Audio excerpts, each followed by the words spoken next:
banished to his lowly station. Hi, and welcome to Ounce of Prevention. Today, my guest is Dr. Sarah MacAuley. Thank you, Sarah, so much for being on Ounce of Prevention. Yeah, Tell me about grandparents. Have you had an experience with grandparents who feel connected to the babies that have been lost? Oh, definitely. Okay. Absolutely. Or they might feel that it's actually more important that they support their loved one rather than go through their own grief. Right. And that's pretty common. There might be kind of like this censorship, this filter that you're putting on everything you say. Right. Some of us, in fact, a lot of us, we want to be overly cautious. We don't want to be the trigger for our daughter-in-law to suddenly remember, oh, that's right, I was pregnant 3 weeks ago or 3 years ago. And yet, none of us, aside from the obvious triggers like Mother's Day, none of us can predict every single trigger. It can be something completely foolish. It's funny that you mention the word trigger, because I've had a few people in my lifetime say, I didn't want to remind you. I can tell you without, unequivocally, I never forget. And for somebody to mention, Joe would have been 6 years old this year. For somebody to mention his name, I might cry. It's okay. And that's absolutely okay. At least someone else thought of it. And keeping in mind that in the rest of my day, or week, or month, and as the time goes on, it gets further and further apart, nobody mentions him. We do. In my house, we do. Good. But people don't acknowledge these babies who aren't here. And so for someone to bring it up, It's okay. And if the person gets sad for a minute, it's coming from a very good place of love and loss and acknowledgement. It's how you can be there for somebody who has gone through this loss. It's okay to it's okay to feel sad. I feel like when people talk about these subjects and they shed a little light on them, it might be inappropriate for some people, like it might make some people uncomfortable.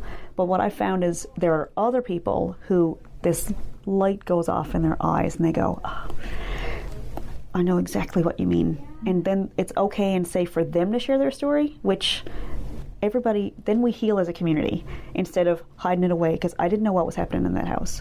I didn't know that happened down the street. Right. When my son passed away, I remember we went to a mall in Portland, Maine, and we had picked up his ashes. Right. And I didn't want to leave him in the truck because it was the dead of winter. And I was like, I remember walking around the mall going, does anybody else have ashes in their bed?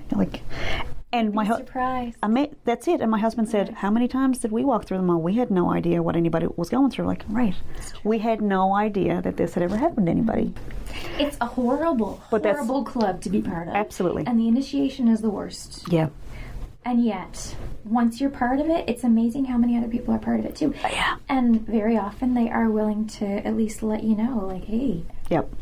You're not alone. Right. And there is something comforting about that. Absolutely. At least you know you're not completely ridiculous or having the only strange reaction. My little boy said to me one time, Mom, how does it possibly make you feel better that someone else went through it? Don't you feel bad for them? And I said, okay, that's a whole, okay. It doesn't make me happy to know somebody else went through it. Yeah. It makes me feel better. It makes my sadness a little bit less because I know someone else has experienced it. And it might have been a little bit beyond his 6 or 7 year old brain at the time. But I remember I said, this is why we share. This is why and some of these stories happen to us so that we can share them, so that we can tell other people and make everything, make their lives a tiny little bit better to know they're not the only person going through it. Sometimes reactions, I've heard some strange stuff in my travels when people have shared grief stories, and it's like, yeah, I've heard that before. There's so many things I want to say in response to that. Go for it. Yeah, October 15th is a day of remembering, especially pregnancy loss, stillbirth, miscarriage. Yep. And I very much encourage ladies and couples who've gone through infertility problems also to look at that.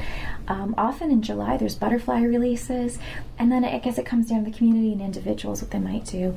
A lot of folks who are religious, especially if they're Christian, their congregation might have different remembrance ceremonies or days of remembering.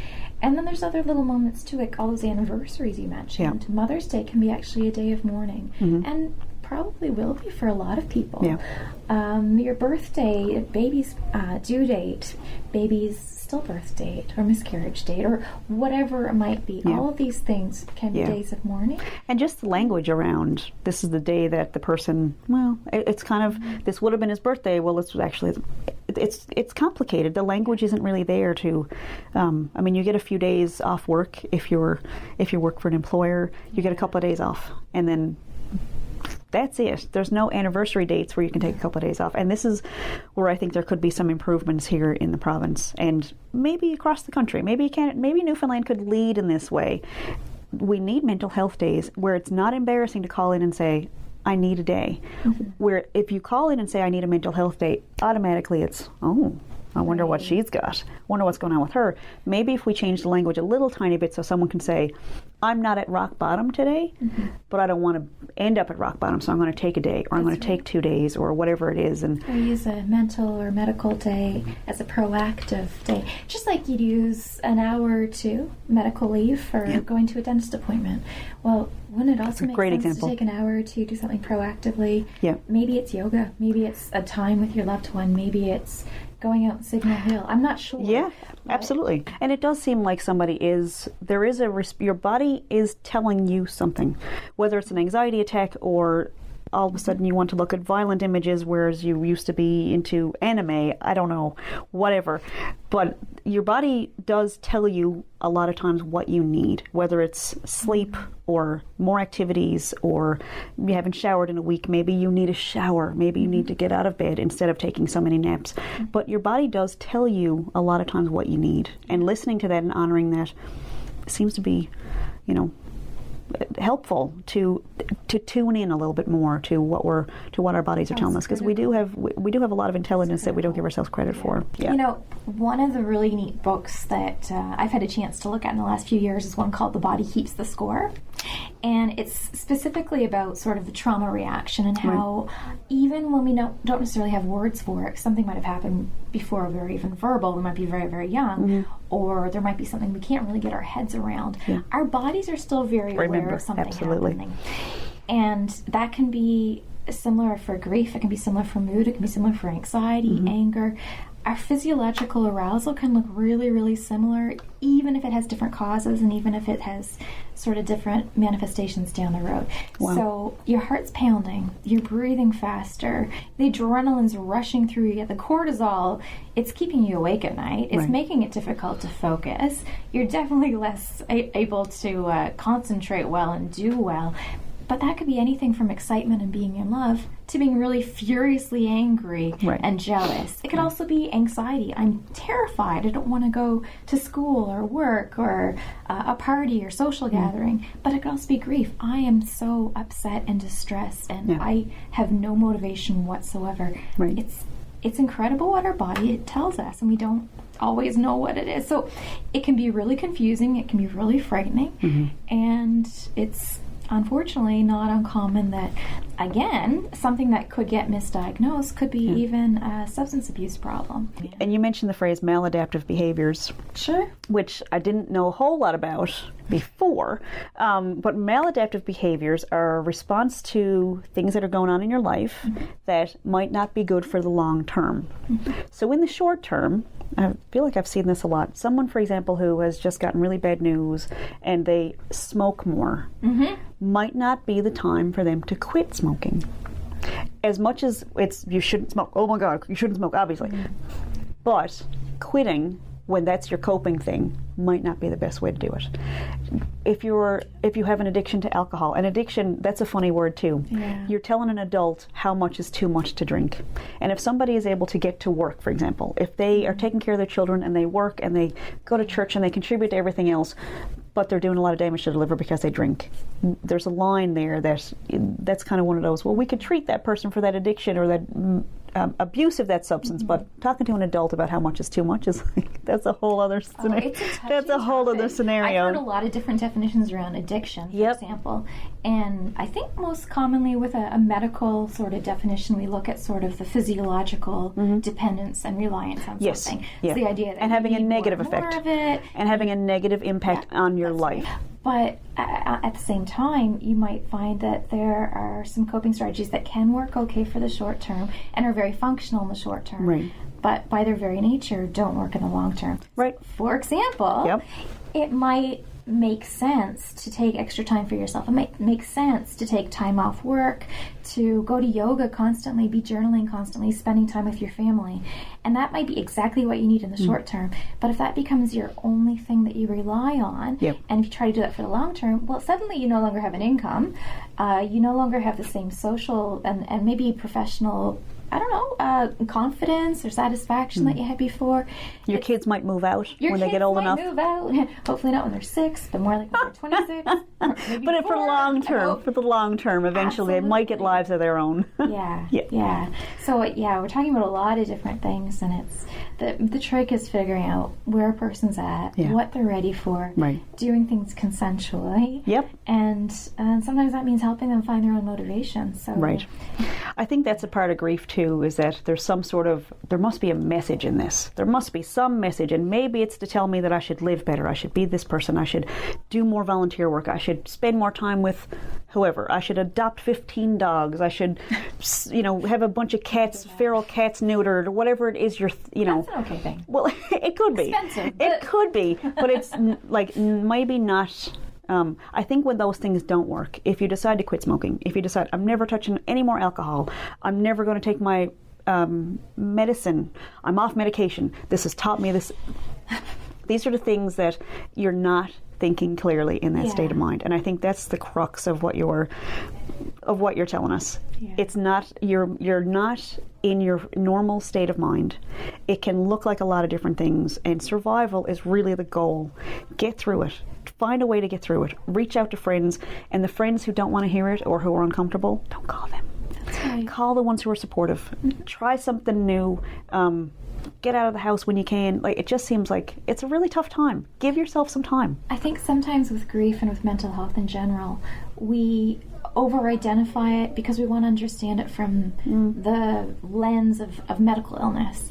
Medical illness, you have a bruise, you have a broken leg, you need to rest it, you need to ice it. You probably need to not run your marathon. But with something like grief, with something like mental illness, your first instinct isn't necessarily the best one. Or it might be okay for a short term or for moments, but it's not necessarily the best thing at all.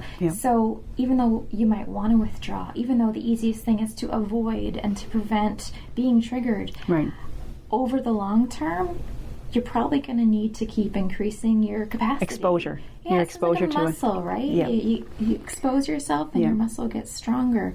But it's something you have to work on, or it really is going to wither away. And that would happen if you put your leg in a cast for too long. Eventually the muscles start to get too weak, and it's a fine little balance for sure. For sure. And I know the advice that I received and I saw other people receive was get back on the horse as soon as you can. And that outwardly can look like you don't care. I remember people in that we watched, we had relatives pass away or whatever, and if the spouse goes back to regular life too fast, well, I don't think he cared. It looks different for everybody. Maybe hold back on the judgment a little bit. If you haven't been in somebody's shoes, maybe you don't know how it feels. Maybe it's better to go to the activities you've always done, or to go back to work right away.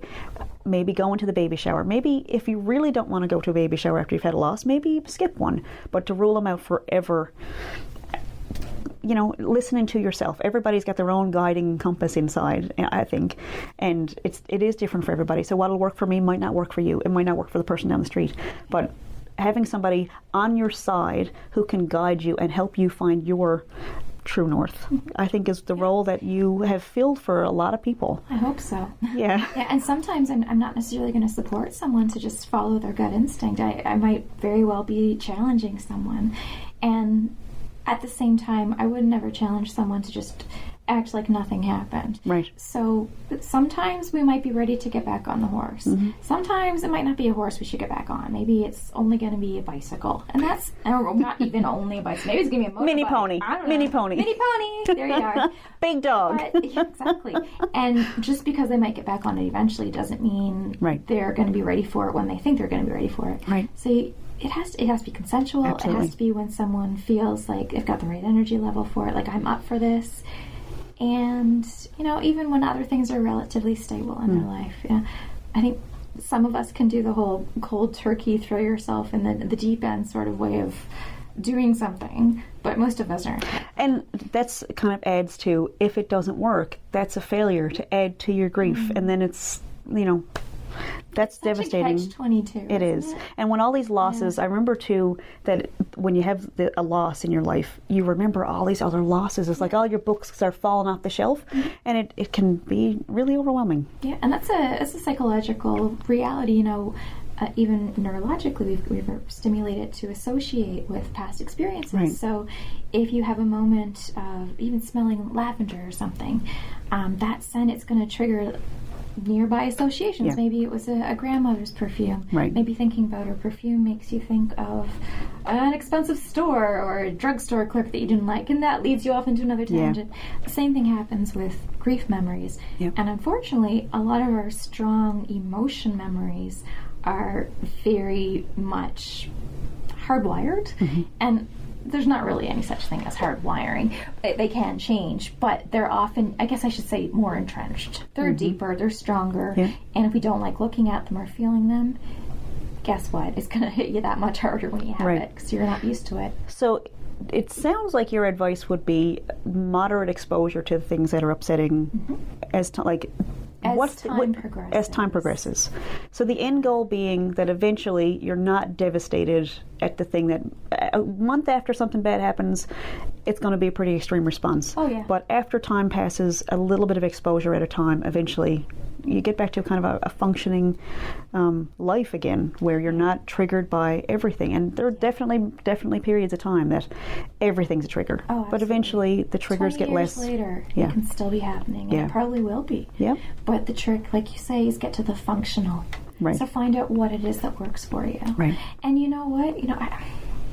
A lot of us, we don't like to necessarily rely on other people or even different treatments. A medical doctor might be able to prescribe something that doesn't mean you're going to use it for the rest of your life. Right. Maybe it does. Right. But maybe it's a short-term boost to help you get to the point that you're able to get out of bed in the morning. Right. So that you can start doing the therapy Yeah. or the going to yoga or the talking to your friend or being involved, going to work again, that gets you back to where you need to be, so that then you can go off the medication. Alternatively, maybe you need to see a therapist for a while. Yep. Maybe you'll see her forever. Probably not. Well, you outgrow therapists. You should. Tell me about that. Tell me about getting to an end point in therapy where how do you deal with that? When someone gets to a point in therapy where you don't have, for what they need and where they are in their life and the work you've done, that it's time to say goodbye. It's so interesting. Therapy really is a relationship, and you hope that you create some kind of attachment, but not necessarily the kind of attachment that you feel like you can never let them go. You want there to be some kind of bond, I guess. Maybe that's the better word, where you feel safe around them. And where that person feels they can open up and they can share and they can explore. It's not a friendship, though, because a friendship is a two-way street, and it shouldn't be that way with therapy. And I guess that's one of the beauties of going to a therapist versus talking to a friend or a loved one. Your friend or your loved one, we know They share back. They share back. They take up so much of the time. I know. Truthfully, though, and they will have vested interest. Absolutely. They're not objective. Yeah. Whereas with a therapist, you're paying them. Maybe you're paying them through your tax dollars, but you're still paying them. Exactly. And their job is to be just for you. And be just for you. Yeah. Sometimes, for a lot of people, it's the only experience they've had in their life, or for very limited amounts of time, where the focus is just on them. Yeah. Also, a lot of us are so busy living that we don't slow down, right, or have the privilege to slow down and say, hold on a second, is that working for you? Right. Or better yet, what parts should I keep? What might I be able to adjust here that can make it a little better? And what do I want to adjust to make it better? And as far as helping, people who want to help someone who's been through one of these experiences, I know there was an article on CBC just last year about how women experience traumatic losses at the hospital here in St. John's. And my experience was very, very different. It was in a different country. It was completely different. At the same time, they were identical. So one of the ways to support women who have been through this is to advocate for more services, because a lot of hospitals don't have a person in place to come into the room where a stillbirth has happened. They don't have the counseling. They don't have the money committed to providing counseling to women after this has happened and to families after it's happened. And that might be one way where people could help, I think, where they could speak up and say, hey, There's who's the grief counselor? How like this? How when can I access this person? Can I make an appointment? What's the wait list like? Having those services available, even a grief support group that you can go to and attend, and these are things that we are so lucky to have here in St. John's, to a certain extent. But if this happens to you out in Bonavista or somewhere in Labrador, what happens to those families? Those services are not available, and we're supposed to all be taking care of. This is Canada. We're supposed to all be taking care of each other. And when people are going home with these experiences and they don't have the resources because they live in a remote part of Newfoundland, that is not an excuse. Accessibility is key. Everybody should have access to these services. It happens. It's so common.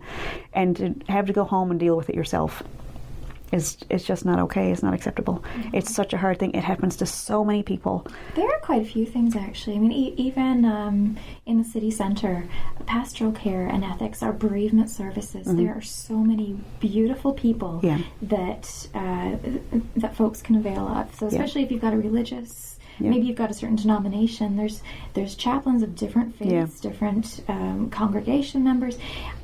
There are people that would go in and sit with you, maybe spend time, maybe do a blessing or prayer. Right. There are local funeral homes that will do services and or cremations even for free. You know, we don't talk about it because it's such a stigma, but if you can't afford for something like that, there actually is coverage in EI that helps cover those expenses.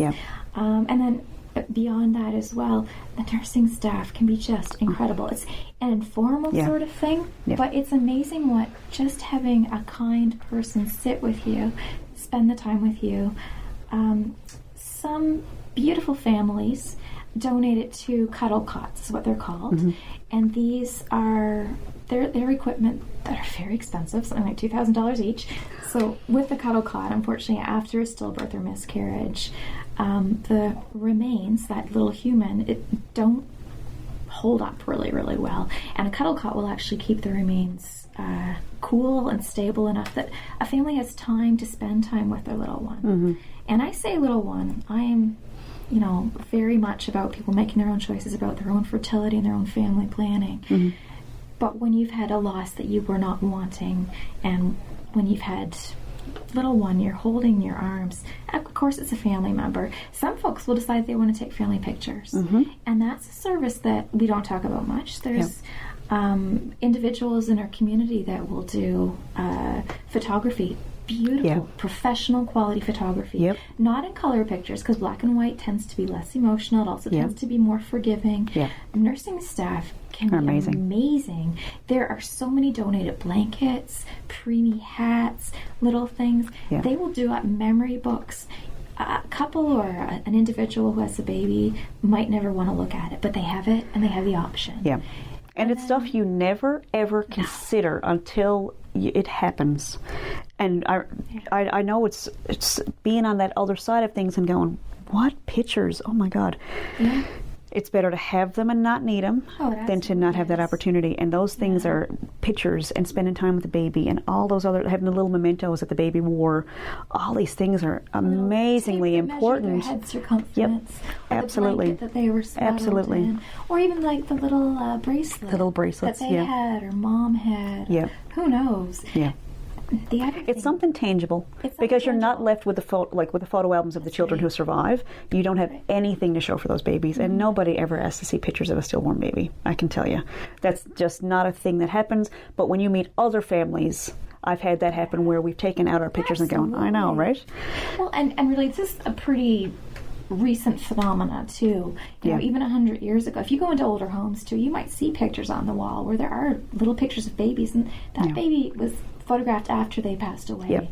And it's pretty normal. It's a cultural sort of thing, and it's even a bit of a racist thing that we expect and subject people to somehow forget about or put aside or not think about it. Alternatively, some cultures don't have the same sort of belief system, and they don't think of a child as existing until the actual birthing process, until 5 months they're baptized. Until they're baptized. Absolutely, that's another good point.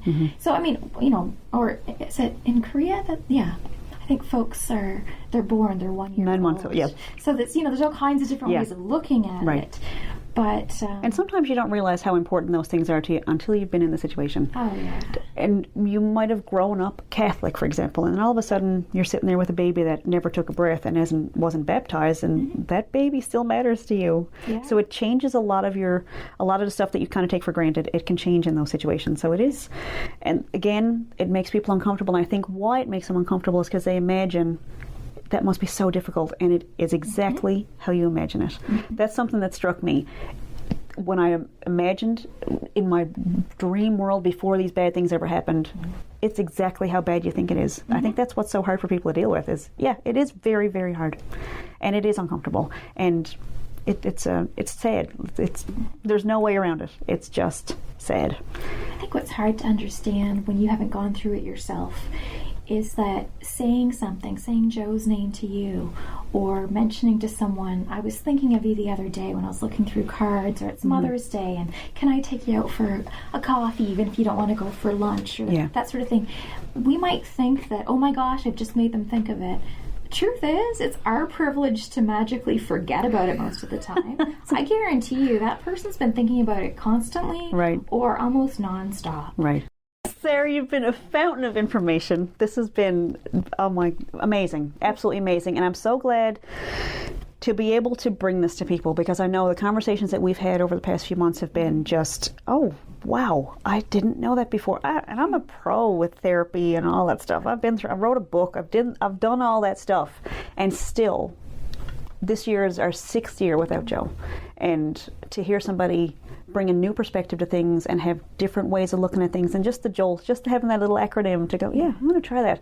Those little things work, and I hope people that are watching who have been through these experiences take something. And for the people we made uncomfortable for a little while, I'm sorry. I'm not really, though. It's okay, because there was people who didn't. I think there are people who do need it, and that's the point, is there's other... You guys go do something different for a little while. There's some people who might need this, and for those people who are feeling like they're alone and nobody's ever felt this before, it's not true. People go through this all the time, and your practice was super busy when you were doing that, and wherever your path takes you, I hope that you find ways to bring your knowledge base to people who are grieving, because I think you have a lot to offer. Thank you. And I so appreciate you being on Ounce of Prevention. Thank you so much for doing this. You're very welcome. Thanks so much.